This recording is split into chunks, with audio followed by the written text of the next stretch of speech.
Pessoal, vamos agora tratar do princípio da segurança jurídica, tá? Esse princípio da segurança jurídica, ele basicamente é definido como o princípio que exige algo que nós vamos denominar de estabilidade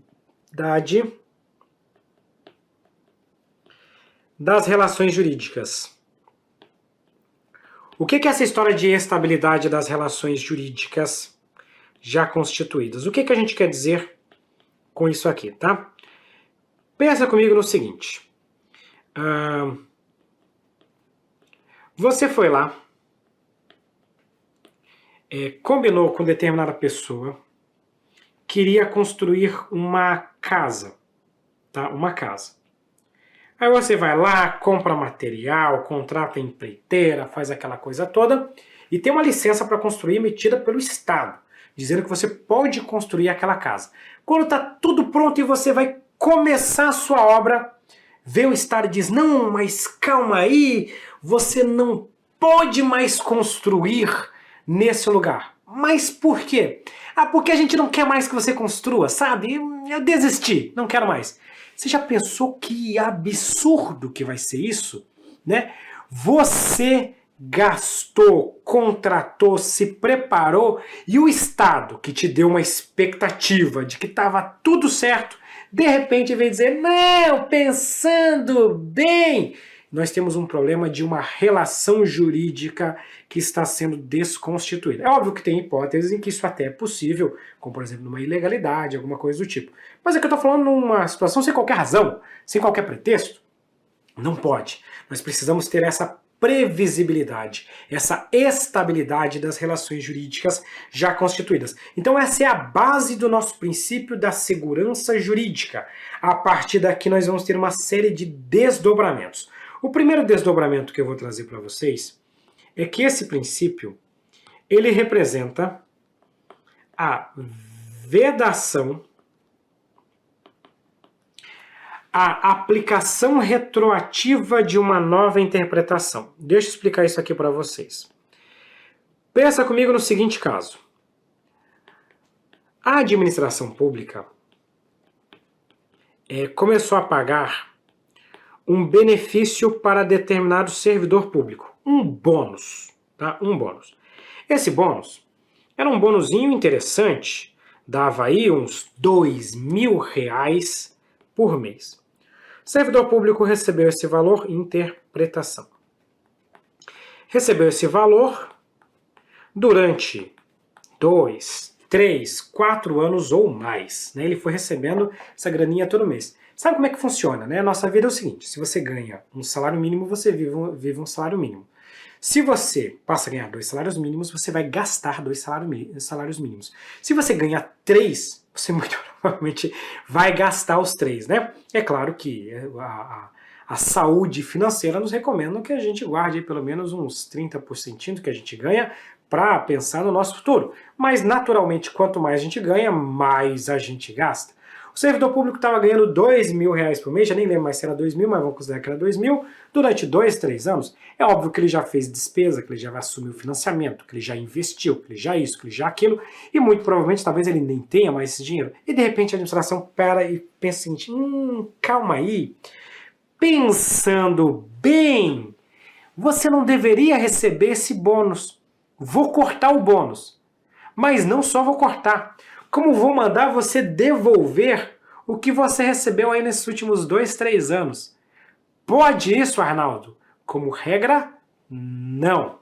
Qual que é a ideia, tá? A ideia é o seguinte, o direito naturalmente, ele sofre evoluções, tá? É normal você ver, deixa eu tentar fazer esse esqueminha aqui melhorzinho, é normal você ver a administração pública evoluir a sua interpretação a respeito dessas matérias. Né? Existem vários assuntos que a administração pública uma hora pensa de uma forma, daqui a pouco surge uma nova interpretação. O que interessa é o seguinte, vamos supor que a administração pública tinha a interpretação de que deveria pagar o servidor. Nesse dia aqui, nesse dia X, o pessoal passa a analisar novamente a concessão daquele benefício e altera o seu posicionamento exatamente neste momento aqui. até melhorar isso que não ficou legal. Neste momento aqui. Ou seja, desculpa, surge uma nova interpretação. E essa nova interpretação é a interpretação de que o servidor público não faz jus à percepção daquele benefício. Essa nova interpretação, ela deve alcançar as situações futuras, daqui para frente. Ela não pode alcançar as situações retroativas, então ela vale daqui para frente. Ela não pode se aplicar retroativamente. Ela só vale para frente, ela não vale para as situações já constituídas. Essa que é a ideia do nosso princípio da segurança jurídica. Pessoal, tem um monte de desdobramento até na jurisprudência a respeito desse assunto, mas aqui eu estou considerando situação de interpretação, tá? Mudou a interpretação da administração pública, eu presumo a boa-fé do servidor, ele não devolve os valores retroativos. E essa mesma coisa pode valer para outras situações jurídicas dentro da administração pública. Número 3. Terceira aplicação do princípio da segurança jurídica. O princípio da segurança jurídica diz que a administração pública deve preservar o tal do direito adquirido. O que é o direito adquirido? Vamos pensar num exemplo. Vamos supor que surge uma emenda à Constituição Federal que vai acabar com a estabilidade. Tá? Vamos supor que essa emenda não criou nenhuma regra de transição. Nenhuma regra de transição. No momento em que essa emenda for publicada, ela passa a produzir os seus efeitos. Vamos supor que eu ainda não atendi aos requisitos para adquirir estabilidade. Falta um dia para eu me tornar estável. E vem uma emenda constitucional e acaba com o direito à estabilidade. Eu vou me tornar estável? Não. Por quê? Porque faltava um dia. Eu não adquiri esse direito. Ô, bicho azarado! Segundo exemplo. Por outro lado, agora eu novamente, mas agora o eu sortudo. Hoje eu completei os requisitos para fins de estabilidade. Eu sou estável. Amanhã publica a emenda acabando com direito à estabilidade. Para os novos. Mas eu adquiri o meu direito no dia anterior. Adquiri o meu direito. Segundo caso típico da situação da reforma da Previdência. Vamos supor que a lei diga que o servidor teria, hoje em dia já não existe mais isso, mas existia o direito à integralidade. Se eu me aposentasse hoje, eu receberia os meus proventos integrais. Só que um dia antes publica uma emenda e acaba com o direito aos proventos integrais. Eu não preenchi os requisitos, eu não vou gozar desse direito. Eu atendi aos requisitos para ter proventos integrais e foi publicada a nova emenda constitucional. Eu já adquiri o direito. Mesmo que eu não tenha me aposentado, eu nem me aposentei ainda. Eu continuo trabalhando, mas eu atendi aos requisitos antes da publicação da nova emenda. Eu adquiri o direito. Eu só não me aposentei porque eu ainda não quis. Mas na hora que eu me aposentar, eu já preenchi os requisitos anteriormente. Isso é direito adquirido. Não confunda com expectativa de direito, que é quando você está quase, mas não chegou lá. Tá? Isso é direito adquirido. Segunda coisa, segundo tópico que eu vou colocar aqui. O princípio da segurança jurídica diz que nós temos que preservar a chamada coisa julgada. O que é a coisa julgada? A coisa julgada é aquela decisão judicial imutável, a decisão judicial transitada em julgado. Ela chegou no final, fechou, não muda mais. Isso é coisa julgada, simples de entender. E o último caso, que a Constituição também manda preservar, é o chamado ato jurídico perfeito. Vamos supor o seguinte, o plano diretor da minha cidade diz que nessa região em que eu moro, eu posso ter uma casa de até 3 andares. Eu, atendendo ao plano diretor, obtive uma licença e construí a minha casa com 3 andares. Daqui a alguns anos, reformo o plano diretor e no novo plano diretor as casas só podem ter 2 andares. Pergunto para vocês, eu vou ter que demolir o último andar da minha casa? Não. A minha situação, a construção da minha casa é um ato jurídico perfeito, ou seja, é uma situação que se consolidou com base na legislação vigente na época. Naquela época, eram 3 andares. Eu atendi aos requisitos, isso fez ato jurídico perfeito. A nova lei vai tratar de situações futuras. As novas casas terão até 2 andares. Agora a minha já fez ato, já considera um ato jurídico perfeito nesse caso. Outra aplicação aqui do nosso princípio da segurança jurídica, eu vou colocar aqui como número 4. Olha como tem bastante coisa, né? É uma novidade, que não é mais tão novidade assim nos dias atuais, que são as súmulas vinculantes, tá? Deixa eu contar uma coisa para vocês. Você sabia que as súmulas, em geral, elas não são obrigatórias? Quando o Poder Judiciário elabora uma súmula, a priori você, o juiz, a administração pública, não são obrigadas a seguir essa súmula. As súmulas são interpretações, fixam o entendimento. O tribunal diz o seguinte, ó, o meu entendimento sobre a matéria é essa, mas isso não vincula as decisões das demais instâncias. Isso gerava um grande abacaxi, porque o judiciário tinha um entendimento, a administração decidia diferente, o outro juiz diferente, o outro assim, o outro assado, isso acumulava um monte de processo, e chegava lá no STF, e o STF dizia, pô, mas eu já não falei que o meu entendimento era esse? Meu Deus do céu! Para acabar com esse negócio e pacificar, a Constituição Federal sofreu uma emenda e criaram a tal da súmula vinculante. A súmula vinculante ela tem uma força semelhante a uma lei. Por quê? Porque ela tem essa eficácia erga omnes, obrigatória, para todas as instâncias do judiciário e para a administração pública. Então a súmula vinculante, quando o STF elabora, a administração pública tem que seguir e as demais instâncias do Poder Judiciário também precisam seguir. Isso gera segurança jurídica, gera estabilidade, gera previsibilidade, porque nós já vamos entender qual que vai ser a decisão do Poder Judiciário e da administração pública a respeito daquele assunto. Outro exemplo que eu vou trazer aqui para vocês são 2 situações que se consumam com o tempo. Eu vou colocar assim, ó. Tempo. Esse tempo que eu quero dizer aqui, eu quero me referir à prescrição e à decadência. Pessoal, na minha aula de hoje, não é nosso objetivo ficar te explicando os detalhes da diferença da prescrição e da decadência.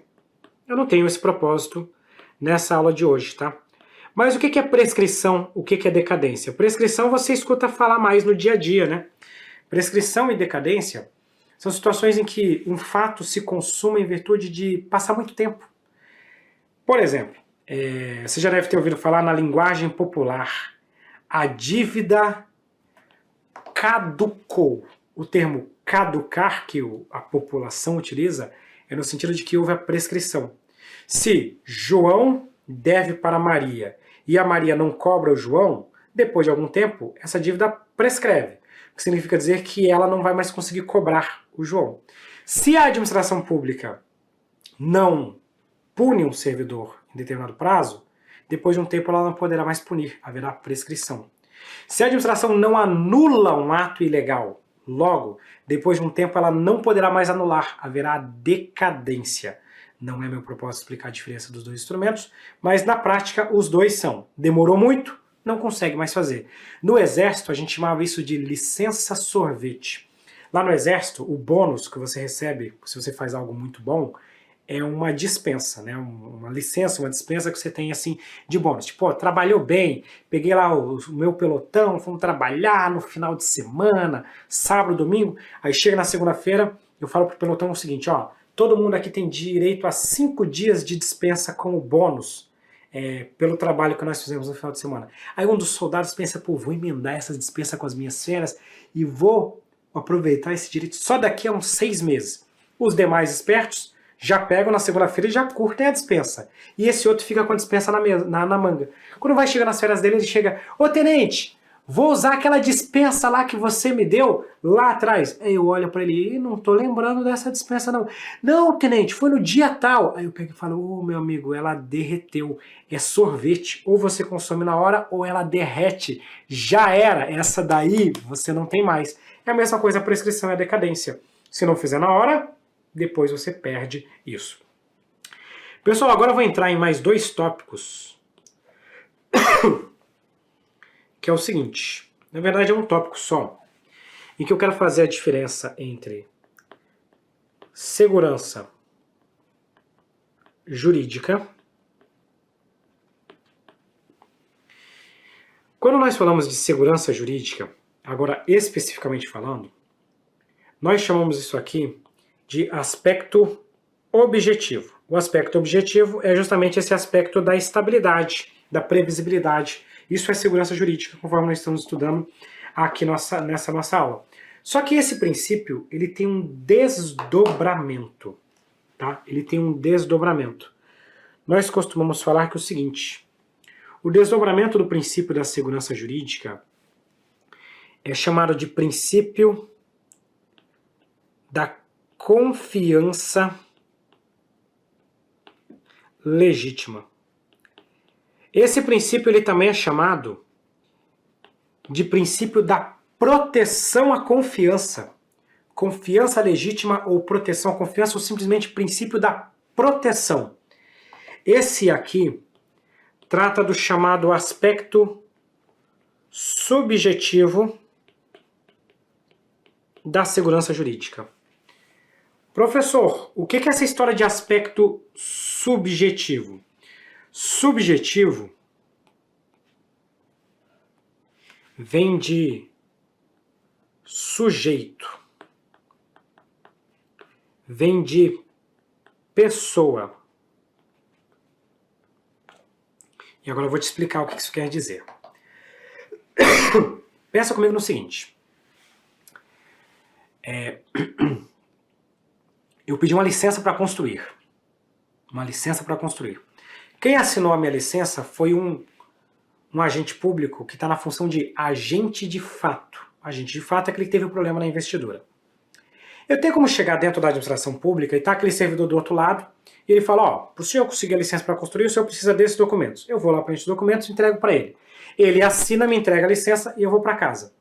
Eu tenho como olhar para aquele servidor, olhar no fundo dos olhos dele e falar o seguinte, o senhor prestou concurso público para estar nesse cargo? Não teve nenhum problema na sua investidura? É óbvio que eu não vou fazer um negócio desse, né? Existe uma teoria, uma aparência de legalidade. Tem um servidor público do outro lado do balcão, ele está com um crachá, eu presumo que está tudo certo. Aparência de legalidade. A gente chama isso de teoria da aparência. Se esse servidor teve um problema na investidura dele, eu não tinha nem como saber e nem sou culpado disso. Consequentemente, eu não posso ser prejudicado por isso. Porque eu, como sujeito, eu, como pessoa, acredito que a administração pública está atuando de forma correta. Por isso que é um aspecto subjetivo.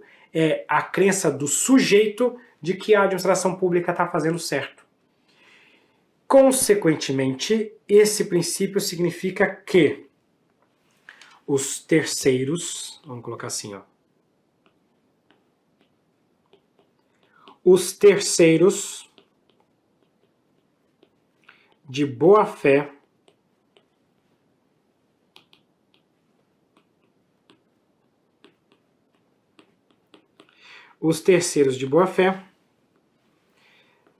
não podem ser prejudicados. Esse ato, segundo a doutrina, permite a preservação de um ato antijurídico, mas que atinge um terceiro de boa fé que não deu causa. Tem toda uma, digamos assim, uma subjetividade na hora que você analisa esse princípio, tá? Alguns autores falam que esse ato, tipo aquela licença, ela é considerada válida perante os terceiros de boa fé. Outros dizem que os efeitos devem ser preservados perante os terceiros de boa fé. Outros dizem que o ato deve ser convalidado em virtude do terceiro de boa fé. Na prática, tudo isso quer dizer a mesma coisa. São formas diferentes para dizer que aquela licença, para mim, eu que não dei causa à nulidade, ela está tudo certa. Então, o particular que não deu causa à regra não vai ser prejudicado, seja porque o ato é considerado válido, porque o efeito é considerado válido, ou seja porque o ato é convalidado. O que vai ser feito, tanto faz, o que interessa é que eu não seja prejudicado. Portanto, esse princípio da segurança, eu vou até colocar isso aqui, é tão importante, que eu vou colocar aqui o item 7, ele significa que você deve preservar ou não pode prejudicar os chamados terceiros de boa-fé, que são as pessoas que não deram causa à irregularidade e sequer poderiam evitá-la ou identificá-la. Fechamos com isso aqui, podemos avançar e vamos resolver essa questão. O princípio adotado no processo administrativo com a finalidade de vedar a aplicação retroativa de nova interpretação de lei no âmbito da administração pública denomina-se princípio da vedar a aplicação retroativa de nova interpretação. Esse aqui é o nosso princípio da segurança jurídica, conforme já estudamos muitas vezes, tá? Princípio da eficiência, resultados, moralidade, agir de forma ética, publicidade, transparência, impessoalidade, atingir o fim público. Inclusive essa questão dos terceiros de boa-fé também é princípio da impessoalidade. É tanto segurança jurídica quanto impessoalidade, conforme nós já explicamos. Outra questão, a prescrição e a decadência administrativas conferem destaque ao princípio constitucional da segurança jurídica. Perfeito, né? Prescrição e decadência são situações que se consumam em virtude do tempo, né? E é a concretização do princípio da segurança jurídica. Só que olha só, a questão chamou ele de princípio constitucional da segurança jurídica. Isso é um problema? Não, porque isso também é um princípio constitucional. Não é expresso, mas também é um princípio constitucional. Então até aqui não tem problema. O problema é no trecho final, que é o trecho final fala expresso com relação à administração pública. Opa, calma aí. Se eu estou chamando ele de constitucional, ele não é constitucional expresso. Ele pode ser expresso em outras normas, inclusive em várias outras leis, mas não na Constituição Federal. Então, nesse aspecto, essa questão está errada, porque se trata de princípio implícito quando eu considero o aspecto constitucional, que é o que essa questão está fazendo. Próximo tópico. Dado o princípio da confiança, caso verificada legítima expectativa do administrado, pode haver manutenção de atos administrativos antijurídicos. Princípio da confiança, legítima expectativa, tudo ok, eu vou manter aquele ato antijurídico. Por quê? Porque eu preservo o efeito em relação aos terceiros que não deram causa à nulidade. Portanto, calma aí que faltou, esse quesito está devidamente correto, corretíssima essa nossa questão. Outro tópico, considerando os princípios que regem a administração pública, de acordo com o princípio da letra A, segurança jurídica, deve ser prestada assistência jurídica integral e gratuita aos que comprovem insuficiência de recursos. Pessoal, o que isso tem a ver com segurança jurídica, né? Isso aqui poderia ser um princípio da dignidade, né? Alguma coisa do tipo, mas não segurança jurídica, como falou a questão. Continuidade do serviço público. O serviço público, atendendo às necessidades essenciais da coletividade, como regra, não deve parar. Esse sim está certo, né? O nosso princípio da continuidade. Temos o item errado e o item correto nessas nossas duas assertivas. Chegamos aqui ao princípio da autotutela. Esse aqui é um dos princípios também dos mais importantes. E nós começamos com uma súmula clássica, chamada súmula 473 do STF. A súmula 473 do STF, ela fala pra gente assim, a administração pública pode anular os seus próprios atos quando eivados de vícios que os tornem ilegais. Porque desses atos ilegais não se originam direitos.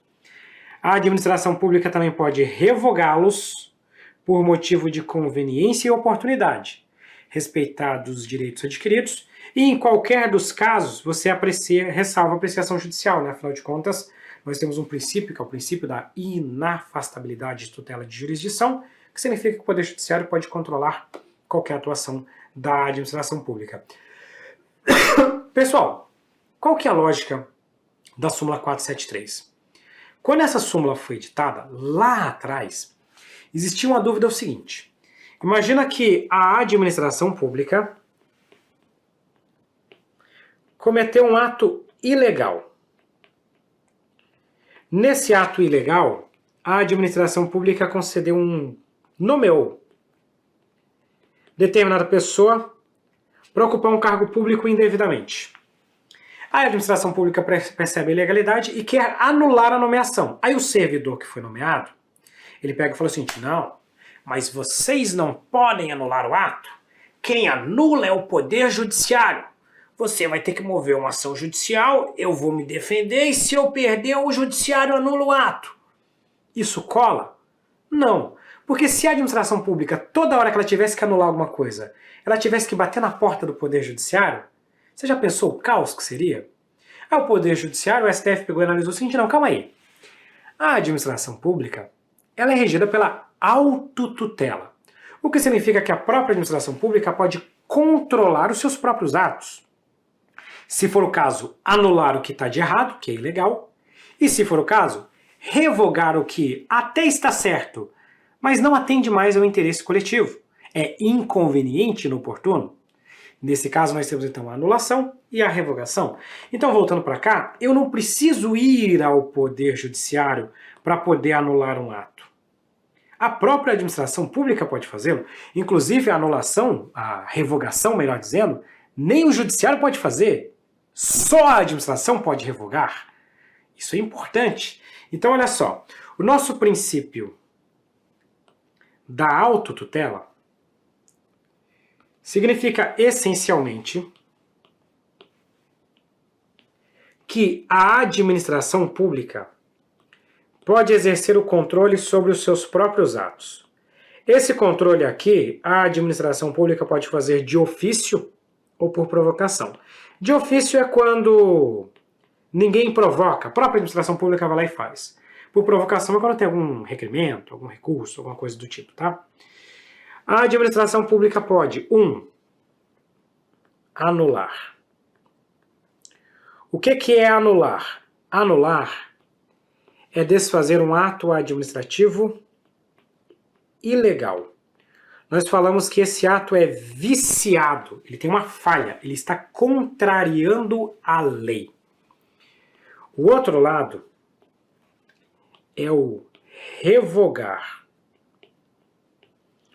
A revogação, ela incide sobre um ato administrativo válido, ou seja, esse ato foi praticado conforme a lei, mas esse ato se torna inconveniente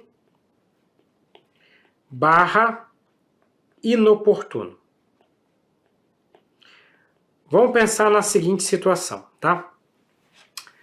Um servidor público, ele é um médico. Ele trabalha no INSS, como médico do INSS. Esse servidor público está querendo fazer umas viagens, umas coisas do tipo, ele guarda um dinheiro. Aí ele chega para a administração pública e fala assim: ó, eu tô querendo fazer umas viagens aí, não tem nada a ver com a administração pública, eu não vou estudar, não quero nada não, eu quero ficar de boas, quero pegar um ano sabático, curtir o mundo. Então eu quero uma licença para tratar de assuntos particulares. Lá na Lei 812, essa licença é concedida de forma discricionária. Vamos supor que o médico atendeu a todos os requisitos para gozar dessa licença. E aí saiu viajando. Só que lá pelas tantas começou a acumular fila dentro do INSS, né? E o INSS está percebendo, pô, estamos precisando de médico. E aí o seguinte, pô, mas tem um médico aqui que está de uma licença que é discricionária. A licença foi lícita? Foi, ela atendeu a todos os requisitos legais. Mas ela está sendo oportuna? Não, ela não está mais sendo oportuna. Essa licença, ela não atende mais ao interesse público. Então, nesse caso, nós vamos revogar essa licença. O ato é válido, mas não é mais oportuno, não é mais conveniente. Nós chamamos isso aqui, inclusive, de juízo de mérito. A revogação, inclusive, somente pode ser feita pela própria administração pública. O Poder Judiciário não pode fazê-lo Depois, em outra oportunidade, nós vamos tratar um pouquinho mais sobre esse assunto. Beleza, tá? Pessoal, não é meu objetivo nessa aula ficar estudando quando que cabe a anulação, quando que cabe a revogação, quando que o judiciário faz, quando não faz, porque essa é uma aula de princípios. Nós vamos, na aula de atos e na aula de controle, nós estudamos o detalhe disso aqui. Isso aqui é suficiente para você acertar as questões de concurso público que tratam desse assunto aqui, tá? O segundo ponto que eu quero colocar para vocês é que essa autotutela, ela pode acontecer de ofício. O que é de ofício? A administração pública faz por iniciativa própria. Ela mesma vai lá e faz a medida. Mas também pode ser por provocação. O que seria uma provocação? Por exemplo, um recurso. Você vai lá e interpõe, faz uma denúncia, uma representação, alguma coisa do tipo. Isso é uma provocação para a atuação da administração pública. E o terceiro e último ponto é que, apesar de a administração pública poder fazer isso aqui pelos seus próprios meios, nós temos que observar a regra do contraditório ampla defesa se essa medida afetar direitos. Exemplo, servidor público foi nomeado para um cargo público. Depois, a administração pública entendeu que a nomeação foi ilegal e vai desfazer a nomeação do servidor. Antes de desfazer a nomeação, tem que observar o contraditório ampla defesa. Por quê? Porque vai ser um desfazimento que vai afetar um direito do servidor. Ele tem direito de ser respeitado, de ter o seu contraditório e ampla defesa. Esse é o nosso princípio da autotutela. A administração pública pode anular e revogar os seus atos, independentemente de solicitação do Poder Judiciário. Só mais uma outra coisa, tá? Existe toda uma polêmica sobre esse pode aqui, tá? A bem da verdade, ora a gente pode utilizar o pode, ora a gente vai utilizar o deve. Porque existem situações em que você deve anular, existem situações em que você pode anular. Então, tanto faz. Inclusive, a Lei 9784 usa um deve, enquanto a súmula 473 utiliza um pode. Então, meio que a gente vai utilizar a referência. Se em algum momento você tivesse que escolher alguma coisa, seria mais para o deve. Mas tem hora que a anulação é obrigatória, tem hora que a anulação não é obrigatória. Mas esse é um assunto que nós estudamos em atos administrativos. Superado esse tópico, eu volto para cá e vamos concluir então a nossa questão, né? Então, inclusive aqui a questão falou, esse poder-dever de anulação e revogação está consagrado na súmula 346 do STF, que se afirma que a administração pode declarar a nulidade dos seus próprios atos. E na súmula 473, que afirma que a administração pode anular os seus próprios atos quando eivados de vícios que os tornem ilegais ou revogá-los por motivo de conveniência e oportunidade. O poder-dever descrito anteriormente corresponde ao princípio da, muito fácil, autotutela. A autotutela é a capacidade que a administração pública tem de rever os seus próprios atos, anulando os ilegais e revogando os inconvenientes e inoportunos, tá? Moralidade, atuação ética honesta, supremacia são os poderes, as prerrogativas estatais, especialidade é um princípio específico que trata da relação da administração indireta, que tipo uma autarquia, ela tem uma finalidade. O INSS, por exemplo, é uma autarquia, é uma entidade administrativa que tem uma especialidade, que é fazer a gestão do sistema previdenciário.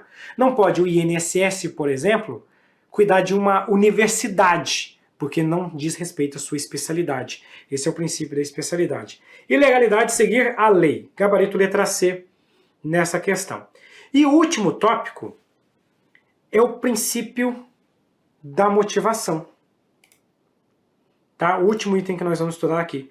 Princípio da motivação. Pessoal, o princípio da motivação ele é bem interessante, mas para você entender o que é motivação, eu primeiro preciso explicar o que é motivo. Tá? Motivo é a causa. É a causa para determinada decisão. Servidor foi demitido por abandono de cargo. Essa é a causa, tá, do abandono de cargo. Mas motivo é diferente de motivação. O motivo é o que justificou a prática do ato. A motivação é você colocar isso no papel.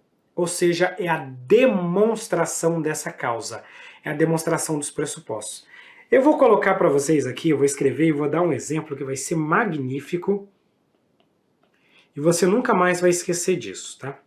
Vamos supor o seguinte. O marido, esqueceu da data do aniversário de casamento. Vamos supor que esse marido seja eu, né? Eu esqueci a data do meu casamento. Meu Deus! Cheguei em casa, minha esposa tava uma arara e tava cuspindo fogo, mulher maravilhosa, mas quando fica bravo o bicho pega. E eu olhando assim, amor, desculpa. Aí ela olha no fundo dos meus olhos e fala, tu sabe por que eu tô brava? Aí eu olho e falo, não. Qual que é o problema? O problema é o seguinte, ela tem motivo para estar brava comigo? Tem, é óbvio que tem. Eu esqueci o aniversário de casamento. Mas sabe o que está faltando? Está faltando a motivação. Ela tem motivo para estar brava, mas ela não me contou o motivo. Se ela olhar para mim e falar, você esqueceu o nosso aniversário de casamento, ela estará realizando a motivação, esclarecendo para mim e para a sociedade qual o motivo de ela estar brava comigo, né? Então, isso que é a motivação. Então, a motivação é a demonstração dos pressupostos de fato e de direito que justificam a prática do ato administrativo. O pressuposto de fato é chegar e dizer o que ocorreu. O que foi que ocorreu? Eu esqueci a data do aniversário de casamento. Isso é o fato. O que é o pressuposto de direito? É o que está escrito na legislação. Vamos supor que tem um regulamento aqui em casa. Tem um regulamento aqui em casa que diz o seguinte. O marido tem que lembrar a data do aniversário de casamento e presentear a esposa com um dia no spa, sem falar que não pode incomodá-la durante uma semana. Isso está no regulamento aqui de casa. Artigo 217, parágrafo 2º, a linha B do regulamento aqui de casa. E eu descumpri essa norma, descumpri esse artigo. Aí ela chega e fala, no dia tal, eu puni o meu marido fiquei brava com ele.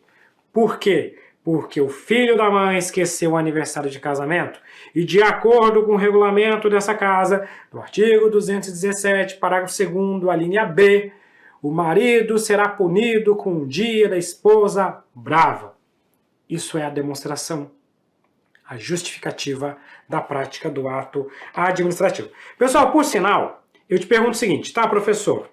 A motivação, ela é obrigatória? A regra é que os atos administrativos, eles devem ser motivados. Então, a regra é motivar, tá? Tem toda uma polêmica, o ato X tem que ser motivado, o Y. A regra é que todo ato tem que ser motivado. Seja ato administrativo vinculado, seja ato administrativo discricionário. Todo ato administrativo deve ser motivado como regra. Ou basicamente todo. Só que isso não é absoluto, tá?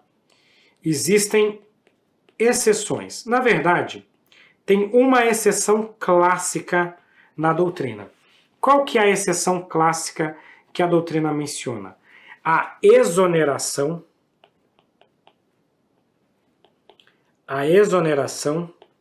de servidor público que ocupa cargo de provimento em comissão.